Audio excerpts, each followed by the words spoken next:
রব্বুল আলামিনকে আবার আমরা বলি আল্লাহ আর কেন আপনার আনুগত্য করব আমরা? রব্বুল আলামিন বলে আমার গোলাম আমার আনুগত্য কেন করবা শুনবানি? আমরা বলি আল্লাহ আপনি বলে দেন কেন আপনার আনুগত্য করব?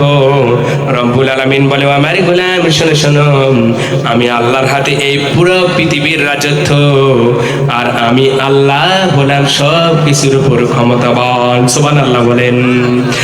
রব্বুল আলামিন বলেন তাবারাকাল্লাযী বিয়াদিহিল মুলকু ওয়া হুয়া আলা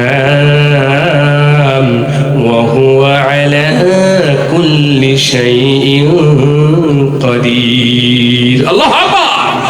রব্বুল আলামিন বলেন সেই মহামান্বিত সত্তা, যে সত্তার হাতে পুরো পৃথিবীর রাজত্ব, ওয়া হুয়া আলা কুল্লি শাইইন কাদির, এবং সব কিছুর ক্ষমতার মালিক একজন, তিনি হলেন কে?